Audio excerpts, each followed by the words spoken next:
Okay guys, I'm here today with Jim Burchfield. I just did a seminar here at his school, Gracie Barra in Michigan.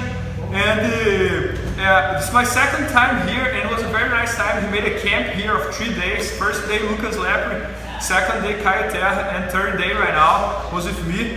And Jim is here in Jiu-Jitsu, is here in America doing Jiu-Jitsu since '94, right? So he has some great stories here. And I'm gonna ask him some questions here about like how much Jiu-Jitsu has changed since then. So it's gonna be a good talk here. So, Mr. Jim, thanks so much for being here. Sure. And for inviting me again. And the first question we'll do here is, you have been doing Jiu-Jitsu since '94, right? So how much has Jiu-Jitsu changed since then until today? So much, it's unbelievable. I mean, when I started training in Jiu-Jitsu, there was no place to train here in Michigan. So I had to go like all over the country and I had to bring guys in all the time. My first organization I was with Rickson Gracie and his organization. And so I had to go train with Rickson in California. If I wanted to do a belt test, I had to go to Kentucky, I had to go to St. Louis, I had to go to California, I had to go to Canada, I had to go all over the place just to get learning. And then if I wanted a belt test, man, I had the airfare, I had to get a hotel, I had to stay for 3 or 4 days. It was like $500,000 every time I had to do a belt test, man. No, it's cool to see that because now we see like how easy it is to learn Jiu-Jitsu, right? There are Jiu-Jitsu schools every corner, every mile. So imagine like for him how hard it was. So my second question, I think you pretty much answered already. I would ask you like, how did you do to train and to learn Jiu-Jitsu like in that stage when probably there was no Jiu-Jitsu here? You were probably one of the earliest guys doing Jiu-Jitsu here in West. And so you pretty much answered, that was the way, right? You had to travel everywhere and bring people in and train for the students. And it was tough because they didn't have all these different groups back then in your area. So if you brought somebody in, you're like, man, how am I going to cover this? This is going to be tricky. Probably I'm going to lose some money, you know.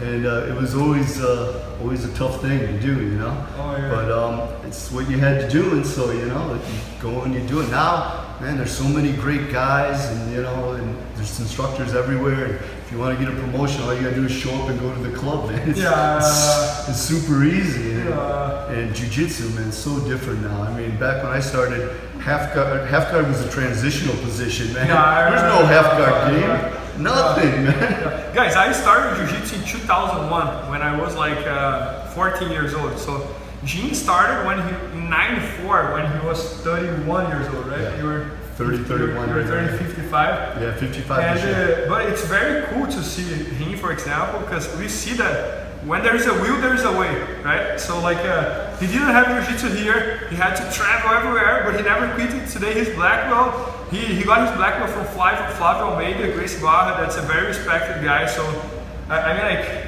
he had the will and he made it happen. Even like with all the obstacles, was probably very hard for him to get the black belt because he didn't have Jiu-Jitsu here. He had trained students, had travel here, travel there. He changed organizations, but here it is. So that's very cool to see that.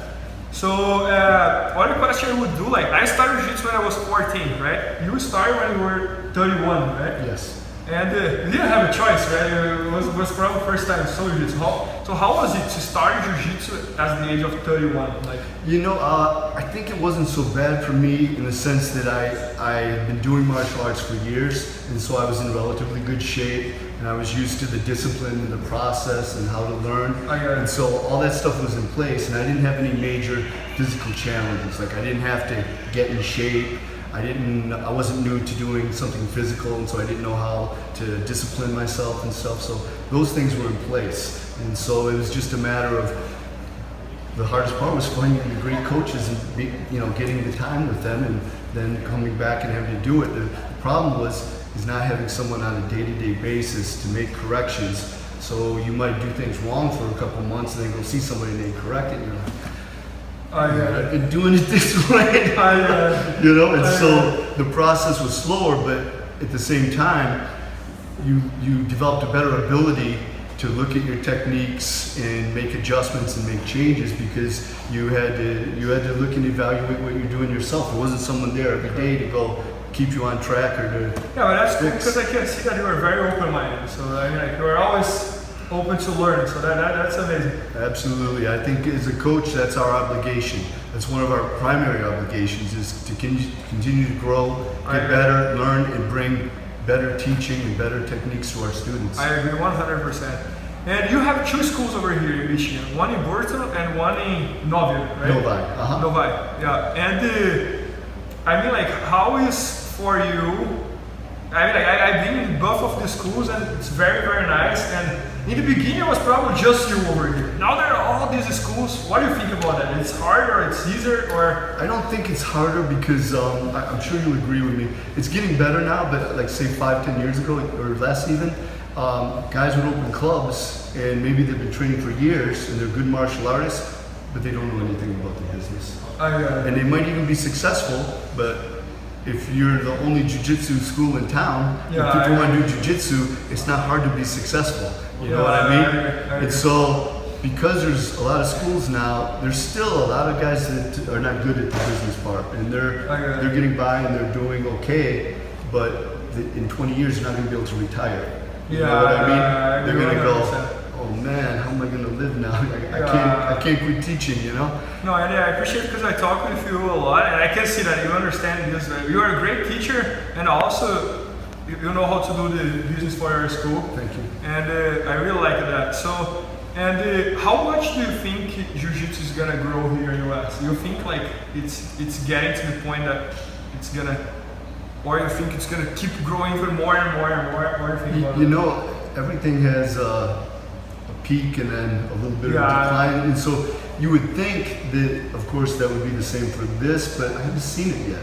You know, it seems to still be steadily growing all the time, and it doesn't seem to be peaking and then dying out. And there's so many people doing it, and there's something different about jiu-jitsu. I think you'll agree with me, because I've taught a lot of different martial arts, and people like it. It's something they do, but man, when people do jiu-jitsu and like it, they don't just like it; they love it. And it really becomes part of who they are. Other martial arts, you do them, you like them. Yeah, I do karate, I do taekwondo. But it's not the same, man. Sometimes it is, but oftentimes it's like an activity they do. But jiu-jitsu becomes like their life, man. You become addicted, right? Really addicted, man. And it's like if they can't train, they're like, man, I've been able to train. Crazy. So there's something unique and special about it. Yeah, and last question I would do is, I know if you super high level and you are at the age of 55 years old, and I know that my audience, people who follow it, is a bunch of like over 30, over 40, over 50 years old guys, and you train, you teach, you take care of the business. What do you do to balance all of this and keep healthy? You know, you're pretty healthy, I can see it. Yeah, I think this is true for everybody, but especially true for people as they're getting older and trying to do an activity like this. I think you really need to do supplemental training. I think it's very, very valuable. You have to do some additional fitness things to look after your range of motion, your flexibility, to rehab injuries, and also to recover from injuries. And if you're doing those things, your lifespan as far as doing the activity is going to be longer, healthier, you're going to be on the mat more, you're going to make better progress. And so I think it's really important to have those supplemental trainings, as well as different people that you work with for massage, physical therapy, chiropractic, as you need. And if you're not doing those things, you're just training hard all the time and then kind of healing as best you can. You get back on the mat, 10, 15, 20 years goes by and you're like, man, I can't train anymore. I got a bad knee, my shoulder, my spine's no good. Yeah, I agree. You know? No, I agree 100%. Even though like I do physical conditioning and all this stuff, and that's one of the most important things for me. I feel that not even about to get better conditioning, is to make my body stronger and feel less pain and be able to train hard. If not, I feel I'm gonna fall apart, I'm gonna break apart. And I know that once in a while, like maybe once a year or so, you'll do some trips somewhere. Yeah. This might be a good thing too, right? Because then you refresh your mind and then you come back excited again to teach. Absolutely. I think if you're not going out and training with other great people and expanding your experience as far as learning and sharing, you become a little stale. You really become a little stale, and it gets not as exciting for you.